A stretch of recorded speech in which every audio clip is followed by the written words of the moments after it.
Hello everyone, hope you're doing well. Some big decisions needed. Big calls that can only be made by big personalities. First up, we've got the striker search at West Ham United for the summer transfer window. It appears that David Moyes is set to put in a few bids for strikers next week.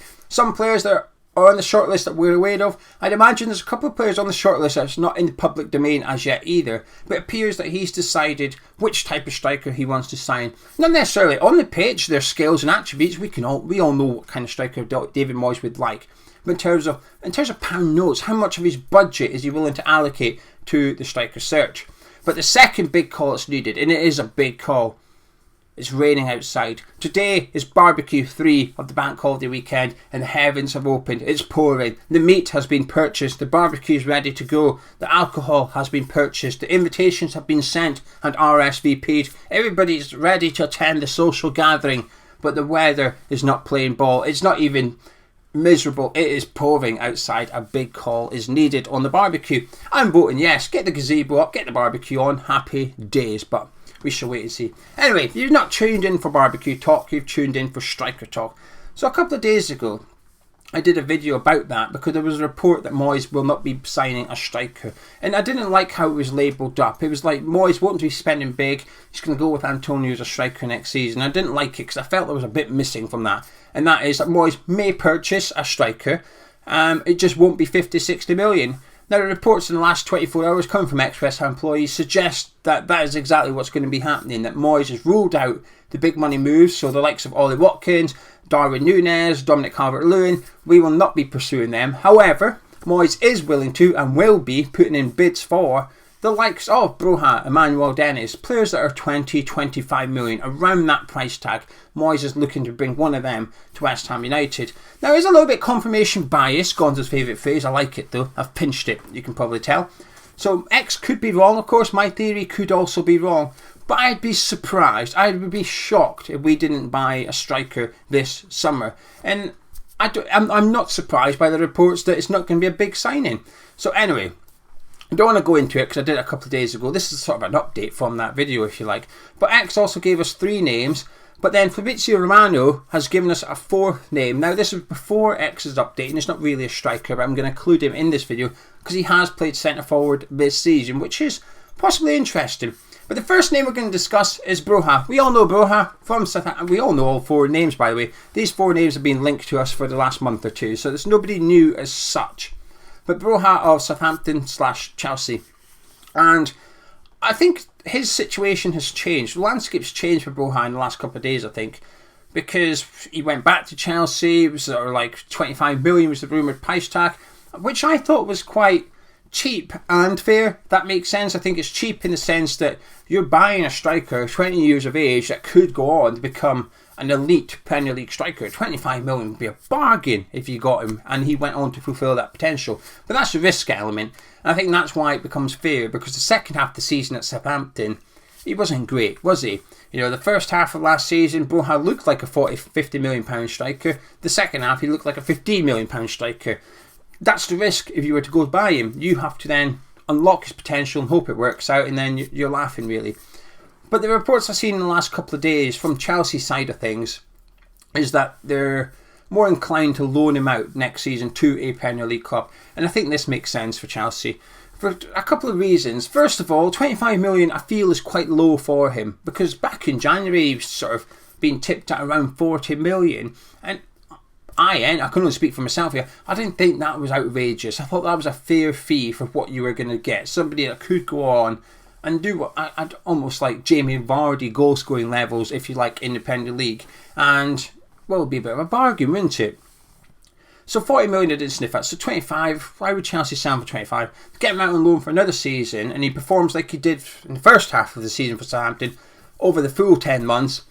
If his value goes up, his value doubles, doesn't it? I think Premier League players' values do go up and down quite drastically, don't they? They have a one good season, bang, it's sky high. They have a poor season, it's back down to the floor again.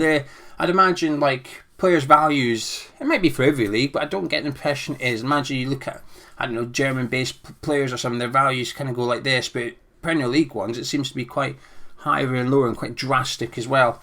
So anyway, so if he goes out on loan next season, does well, Chelsea then sell next summer. He's 40, 50 million again, isn't he? Makes sense from Chelsea. Happy days. And also, if he does it next season, the amount of clubs interested in him will be greater. There's a few clubs interested in him at the minute, the likes of us, Southampton, Everton, I'm seeing linked to him as well.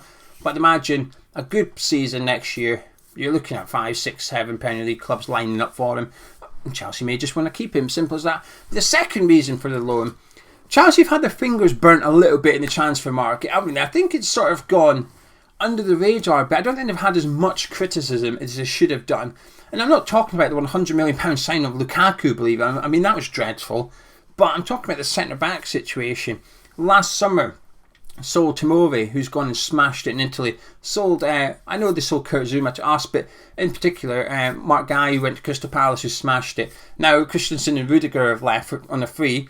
Chelsea ideally need to sign players like Guy and Tomori. Then also Tammy Abraham as well. They sold Lukaku. They sold Tammy Abraham, purchased Lukaku. One of them's had a fantastic season. It wasn't one they bought. So they've had a bit of poor business in the last 12, 18 months, Chelsea, haven't they? And I don't think they can afford to get it wrong again. I think if they sold Broja for 25 million and he went on to do really well, I think they look a little bit silly again. So it'll be interesting to see how the new regime gets on at Chelsea in terms of the transfer market, because big calls are needed on Broja, Gallagher and Billy Gilmore, and also Colwill, who was on loan at Huddersfield, really good centre-back. He's going to have his suitors as well. So it'll be interesting to see what they do with that sort of group of youngsters that maybe not quite ready or good enough for Chelsea, but they could be in a year or two. And I think Broja's one of them. We love him at West Ham, by the way.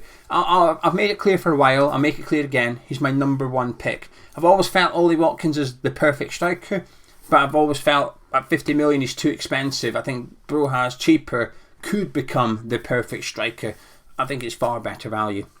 Anyway, before I get on to the next one, this video is sponsored by the One Football app, the best way to keep up to date with all your latest transfer rumours, regardless of whom you support. And I'll tell you what, you can keep up to date with the international break.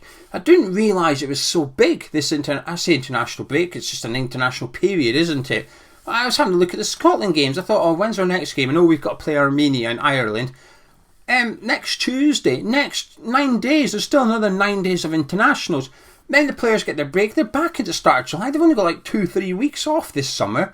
It's not good, is it? I don't like it. How did I discover this? By looking on the One Football app. But it really is the best way to get all the football news for your football club. You choose what you see. You choose what you follow, what competitions you keep up to date with as well. And the best thing is, it's completely free. Links in the description. Please do download it from that link so that they know that you've come from Hammers Chat. And again, a massive thank you to One Football for continuing to sponsor us through the month of June.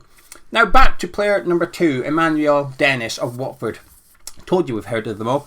Expected to leave for around about 20 million. My opinion hasn't changed on him. I think he's had a good season at Watford. In terms of his goals and assists, I think has been incredible actually. If you look at his numbers, if you were to click on him and look at his goals and assists only, you'd think, well, he got a bit poor towards the end of the season. I'm putting that down to Roy Hodgson. I think when you've got a manager like that, I think it's difficult to produce big numbers. You look at Mateta at Crystal Palace, for example. Didn't look great under Hodgson, did he? Looks brilliant under Patrick Vieira, though. Shackles off. I think that's the same with Emmanuel Dennis. Works really hard, really fast, can play on the right, left or through the middle. He ticks all the boxes. My only reservations regarding Dennis was sort of how he upset previous clubs. You have a look at when he was at Cologne. You know, the Cologne sporting director said he was the worst signing they've ever made. Dennis has provided reasons for this. Then when he was in Belgium, he missed a Champions League game because he couldn't sit on his favourite seat on the bus. But whilst he's been at Watford, I haven't been aware of any issues like that. So I would like to see him at West Ham. I think for 20 million, I think you're buying, a Premier League proven player. I think he ticks all the boxes for David Moyes, and because he can play in those 3 positions, I think it's important. You know, Moyes often speaks about having a small squad. That's fine, but you've got to make sure some of the players in that squad can play more than one position to make it work, to accommodate injuries and suspensions and players' loss of form.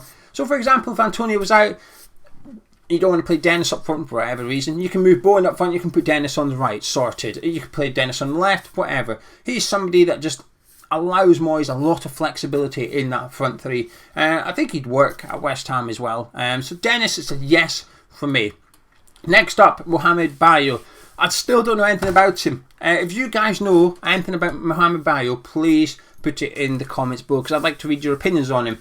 I have reached out to Euro Expert. He's going to be doing a little clip about Bayo for the patrons, but I don't know anything about him. I know he's 23 years of age. The rumoured price fee is 8.5 million, which seems quite low. It's a lot lower than Broja and Dennis and the next guy that we'll get onto in just a second. 8.5 million seems low. Good goal scoring record over the last 2 seasons for Clermont and the French League as well. I know he's fast. I've seen him in the African nations. I remember him being lightning quick, but that is all I know. So if you know about him, please put it in the comments below. Now, last up, this is a name that comes from Fabrizio Romano, not extra time employee, and that's Stephy Mavidi. Now, you might remember him because we got linked to him in January, and it intrigued me. So his sort of normal position, if you like, is on the left wing. He's right-footed. I don't know loads about him, but I remember looking him up in January, and I had another look this morning just to see how he got on in the second half of the season. In the second half of the season, he unfortunately had missed a block of games through injury. He had 6-7 games or something, nothing to worry about, I don't think. But obviously, it's over 5 months. If he's missed a month and a half, there's not much evidence there. But more interestingly, he's played up front for the second half of the season. Towards the end of the season, he was just playing centre forward. Now, before that, he's, like I said, left winger, right-footed. But the interesting thing with him is he's English, but he's also homegrown as well. He came through Arsenal's academy. So it ticks a few boxes there, actually. A good age. Fabrizio Romano basically said he's sort of open or encouraging to leave this summer, so he's available for transfer. And there's a few Premier League clubs like West Ham, Everton and Southampton. We're linked in with those clubs a bit this summer, that we're all sort of exploring the possibility of bringing him in. Now, I do wonder if 8 goals and 3 assists he got last season. I just had a quick glance at my pink book. 8 goals and 3 assists. Not bad numbers, is it? It's nothing wow, but bear in mind he was playing on the left for most of the season. Funny enough, when he was up front, he didn't score a goal. All his 8 goals all come from playing on the left-hand side, so didn't score as a centre forward. But that is what intrigues me a little bit, that maybe that's something that, had we been scouting him in the first half of the season, and the rumours weren't just completely made up, and then in the second half of the season we're continuing to keep eyes on him and he gets played as a centre forward, I do wonder if that would tickle David Moyes' fancy a little bit, because it's a bit like Gerard Deulofeu, isn't it? We all know who Gerard Deulofeu is, was at Watford. He's gone over to Udinese, and again he's been playing as a centre forward over there. So when he was in the Premier League with Everton and Watford, we saw him predominantly on the right hand side, but over in Italy he's been playing centre forward. And I do wonder if something like that, a player like that, is something that just intrigues David Moyes a little bit. We've seen his success with Marko Natovic, we've seen his success with Michail Antonio, and I can't speak about Stephy Mavidi. I don't know what type of player he is, but certainly Deulofeu's got a little bit of like Jarry Bowen about him, doesn't he? He's tricky, he's fast, he can run past players, he's got a good goal scoring record in Italy this season as well. His creativity's through the roof, by the way. As you guys know, I'm a bit geeky when it comes to stats, so whenever I see a graph, I'm like, yeah, I'll have a bit of this, please. And there was a graph, I'll find it from my next video, and it was basically like dribble success, progression through dribble, so how far up the pitch do you move when you've got the ball at your feet, and then it was sort of creativity, so passes and stuff. And Gerard Deulofeu was right in the top right corner where you want to be, so he was good at dribbling and creation, which was, when you see the players in there as well, like Mbappe, you're thinking, well, hello, number wise he was doing quite well in Italy last season, wasn't he? So there you go, that's the 4 names. It was Deulofeu wasn't one of them, I just thrown him in, but Mavidi, Broja, Dennis and Bayo. So if you know about Bayo, let me know in the comments below, and Stephy Mavidi as well, please. But I like this report. I like this report that we're making the bids now.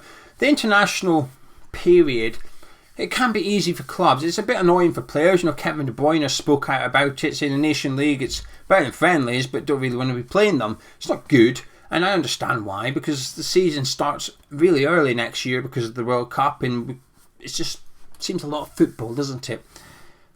But we're being told the reason there's a bit of a delay to the Aguero deal is we're a bit worried he's going to get injured. He's on international duty at the minute in West Ham before they sign off on a £25 million transfer. It's a case of, well, let's just wait and see how he gets on here, because if he gets a big injury playing international football, we don't want to sign him. So it's probably going to cause a lot of delays to a lot of transfers in the next month or so, because A, the players are away, so it's more difficult to proceed with negotiations, but also B, there is that injury factor that players, bearing in mind they're playing these internationals at the end of a long season for a lot of them, like the Liverpool players. They've just played in every single possible game this season. Now they're playing international football. It's not ideal, is it? The risk factor of injury has got to be higher than it usually is. So I can understand why West Ham are a little bit hesitant to purchase Aguerd at the minute, and they're just being a little bit patient, saying let's just see how he gets on. If he comes through the international break, fine, and then we'll go ahead with the purchase. So hopefully we'll see and hear news about Areola and Aguerd soon, and yeah, I'm looking forward to seeing what strikers we do actually bid for, and is David Moyes able to get one of them into West Ham. But in regards to spending £25 million on a striker to compete with Antonio next season, it's a yes from me, providing it's the right striker for David Moyes. Anyway, if you've enjoyed this video, drop a like on it, subscribe to your channel, and I might be off the barbecue. Unsure yet, but I'll inform you tomorrow. Catch you in a bit.